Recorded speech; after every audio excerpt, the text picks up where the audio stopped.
Hai semuanya, rencana pembangunan LRT Bali telah mengemuka sejak 2020.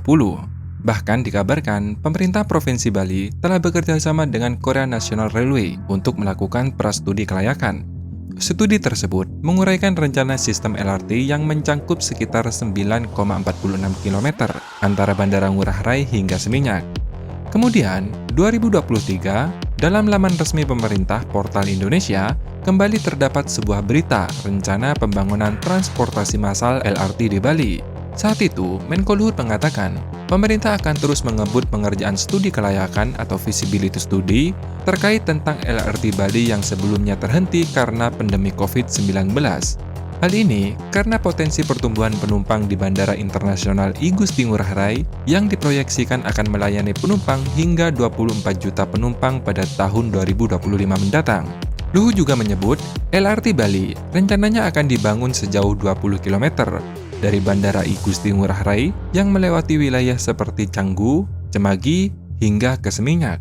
Pembangunan LRT ini bahkan sudah ditargetkan akan dimulai peletakan batu pertama atau groundbreaking pada awal tahun 2024. Menurut Kementerian Perhubungan, total investasi yang ditetapkan sekitar 876 juta US dollar atau sekitar 14,27 triliun. Besaran biaya tersebut dapat dipenuhi melalui pembiayaan pinjaman luar negeri alias hutang bro, sebesar 764,9 juta US dollar atau setara 12,46 triliun rupiah, dan sisanya akan ditanggung oleh APBD Bali dan pemerintah pusat. Pengembangan LRT Bali ini merupakan upaya pemerintah untuk mengurangi kemacetan dan memberi alternatif moda transportasi kepada masyarakat Bali maupun wisatawan. Angka itu saya rasa juga cukup relevan, mengingat Bali sendiri memiliki peran yang sangat penting bagi Indonesia, terutama dalam sektor pariwisata. Rata-rata devisa yang dihasilkan Bali dari sektor wisata sekitar 30 hingga 40 triliun bro per tahun. Namun, setelah saya tunggu-tunggu perkembangan proyek ini, tak kunjung ada groundbreaking. Nah, ternyata baru-baru ini ada kabar kembali nih. Alih-alih membangun jalur urban rail senilai 14,7 triliun, ternyata Bali akan membangun urban rail yang senilai ratusan triliun rupiah bro. Setelah admin cari tahu lebih dalam, ternyata ada dua pembangunan proyek urban rail. Di antaranya adalah pembangunan LRT dan pembangunan MRT. Jadi bukan hanya LRT doang bro. Nah, proyek MRT dipegang oleh PT Bukit Indah Prima, sedangkan proyek LRT dipegang oleh pemerintah dengan bantuan pembiayaan dari Korea Selatan. Mengutip kantor berita Radio Nasional Pemerintah Bali, proyek urban rail saat ini sudah memasuki babak baru dengan bergabungnya PT Bumi Indah Prima sebagai investor utama proyek Bali Urban Rail. Kemudian, BIP menunjuk PT Sarana Bali Dwi Pajaya sebagai mitra utamanya untuk mengembangkan proyek MRT. Adapun nilai investasi seluruh fase pembangunan diperkirakan mencapai sekitar 20 miliar US dollar atau sekitar 325 triliun. Wah, jadi bukan 14,7 triliun bro, tapi 325 triliun. Nantinya, pembangunan subway atau kereta bawah tanah untuk rute MRT di Bali akan dibagi menjadi 4 fase. Fase pertama dimulai dari Bandara Ngurah Rai, kemudian ke Central Parking, dan berakhir di Canggu. Kemudian akan diteruskan ke fase kedua, di mana juga akan dimulai dari Bandara Ngurah Rai hingga ke Nusa Dua. Sedangkan fase ketiga akan berlanjut hingga ke Sanur, dan fase keempat akan tersambung hingga ke Ubud. Direktur Utama PT SBDJ atau PT Sarana Bali Dwi Pajaya, dia menargetkan pembangunan fase pertama dapat diselesaikan pada awal tahun 2028. Target itu bersamaan dengan dimulainya fase kedua yang meliputi Bandara Ngurah Rai menuju Nusa Dua yang ditargetkan rampung pada tahun 2031 dengan nilai investasi sekitar 10,8 miliar US dollar atau sekitar 175 triliun bro.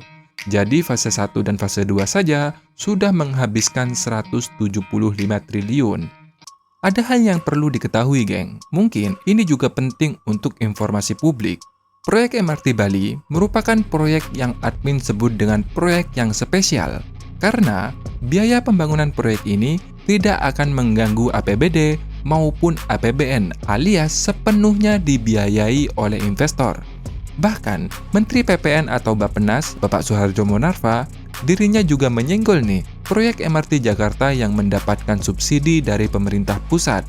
Dirinya mengaku tidak ingin pemerintah daerah Bali terbebani seperti proyek MRT yang ada di Jakarta. Nah, angkat jempol nih untuk pemerintah Bali yang telah berhasil meyakinkan investor untuk berinvestasi di sektor layanan publik. Ini menunjukkan Bali telah berhasil membangun kredibilitas yang kuat dan tata kelola pemerintahan yang baik di mata investor, baik domestik maupun internasional. Model pendanaan proyek MRT di Bali ini dapat menjadi contoh bagi daerah-daerah lain dalam mencari sumber-sumber pendanaan alternatif untuk proyek infrastruktur. Sehingga pembangunan fasilitas publik tidak hanya bergantung pada pemerintah pusat, Sekali lagi, angkat jempol untuk Pemda Bali. Sedangkan untuk jalur LRT, pada tahap awal atau tahap fase 1A, juga akan dimulai melalui Bandara Igusti Ngurah Rai menuju Kuta, Pura Desa Adat, Central Park, dan berakhir hingga ke Sunset Road sepanjang sekitar 6 km. Kemudian, tahap selanjutnya akan lanjut ke Canggu, Kuta Utara, lalu dilanjutkan ke Mengwi dengan total panjang lintasan hingga 27 km. Dan sebagai informasi, geng, dalam proyek ini, pemerintah Provinsi Bali akan memegang saham mayoritas sebesar 51%. Sedangkan pemerintah pusat akan memegang saham sebesar 49%. Nah, pertanyaannya, kapan proyek ini akan dimulai? Menurut Dirjen Perkeretaapian, kedua proyek ini akan groundbreaking atau peletakan batu pertama sekitar 2 bulan lagi atau tepatnya pada bulan September 2024. Kita doakan saja, semoga pembangunan moda transportasi massal di Bali ini berjalan lancar, sehingga dapat mengurangi kemacetan di jalan raya, terutama di kawasan wisata yang padat. Karena, geng, jika kita melihat dampak LRT dan MRT ini, geng, sebenarnya sangat besar pada Pulau Bali. Tidak hanya memberikan dampak positif pada sektor transportasi, namun nanti, seiring dibangunnya jalur LRT dan MRT ini, pastinya permintaan akan properti di kawasan yang terhubung dengan LRT dan MRT akan meningkat, baik untuk hunian maupun komersial, Selain itu, nantinya juga akan menciptakan pusat-pusat aktivitas baru yang akan memicu pertumbuhan ekonomi di wilayah sekitar tersebut. Artinya, pusat wisata di Bali akan bertambah dan bukan itu-itu doang. Selain itu, aksesibilitas yang lebih baik akan memudahkan wisatawan untuk mencapai berbagai destinasi wisata di Bali, sehingga nantinya akan meningkatkan jumlah kunjungan wisatawan di pulau tersebut. Nah, semoga informasi ini bermanfaat, geng. Terima kasih sudah menonton dan sampai jumpa di next video. Dadah!